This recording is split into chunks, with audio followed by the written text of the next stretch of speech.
In a world where the rich get richer and the rest struggle to keep up, a silent issue simmers inside of Dollar General stores where the price tags don't tell the whole story. Accusing Dollar General of shady business practices, charging higher prices than what is displayed on the store shelves. I wonder whether Dollar General maybe ought to change their price, or their name to Dollar Extra. This goes far beyond pricing errors. It's about corporations exploiting trust, a tale where every cent counts, even at the cost of deceiving customers and their employees. Dollar General, famed for being affordable and convenient, has been robbing you all along. Every dollar you save at Dollar General is costing someone else's livelihood. You already know what time it is, so let's clock in. Chapter 1, The Price of Secrets. In the bustling aisles of Dollar General, customers browse shelves stacked with products, unaware of the silent deception taking place.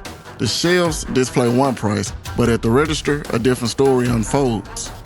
We have a number of consumer complaints where they said that they had to ask for their cash register receipt, which might just be negligence on the part of the cashier, or it might be evidence that they know that their prices don't match between the shelf and the computer, and they're hoping nobody notices. It's too bad the gig is up because the whole world is noticing. Every time I go in there's one price on the shelf, and then you get to the register, it's a different price.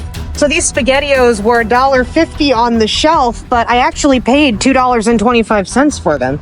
customers would say, hey, that's not how much it should be.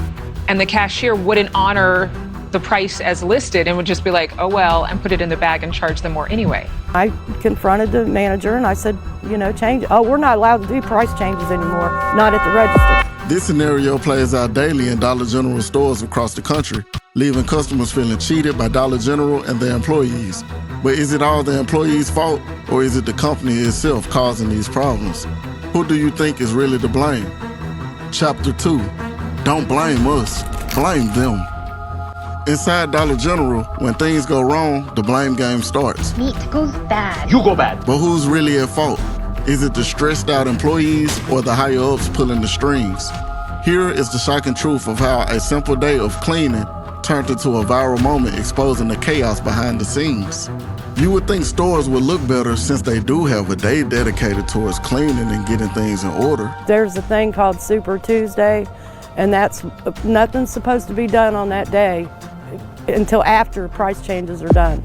Despite the intention behind Super Tuesday, the clutter and chaos remains, leading to a widespread of customer frustration. This discontent gave rise to the viral Put in the Ticket movement on TikTok, where customers and employees alike broadcast their grievance, spotlighting a customer-made video that captured the public's attention. Well, hey, y'all, let's talk about Dollar General and their corporate greed. Now, most stores used to be able to have upwards of 200 hours to divvy out between team members, but now they're pushed down to about 100 hours to run the whole store from open to close, and pretty much making the store manager be there all of the time with little pay.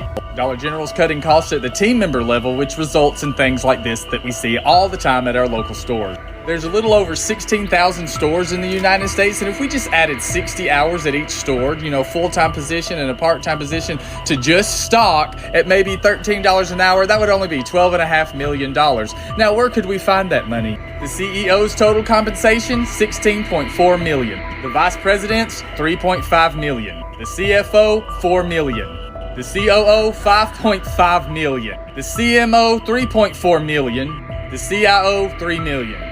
Do better for your people, Dollar General. And that's just one customer's discontent with the store. I can only imagine how the employees feel. It's over 110 degrees in our store. That was the highest it got. I decided to stop working. I told my manager I was not coming back to work because of the high temperature. She responded with okay, and I haven't heard from her ever since. It's been almost 2 months without any AC, and we haven't heard anything from corporate, anything from my manager, and they refuse to give us any answers about what's going on. My coworkers and I are taking action to stop the heat situation in Dollar General, and you can too. Don't be afraid to walk out, protest, and go on a strike. As we uncover the harsh realities within Dollar General's walls, we're compelled to question who really pays the price for Dollar General's low-cost model. Chapter 3, All for the Dollar. Dollar General stores are popular in small towns because they offer convenient shopping and low prices. However, there's a hidden side to this. While they provide cheap products, their main goal is to make as much money as possible. They often choose to open stores in areas where there are many shopping options. This means people living there end up having to shop at Dollar General, even if they don't want to. It's a way the store makes sure they have a steady flow of customers. But the issue doesn't end with where they are building their stores. Dollar General doesn't hire enough staff, which means the workers that they do have are overworked and don't get paid enough. This can lead to a bad shopping experience. The workers at Dollar General are amongst the lowest paid in the retail industry.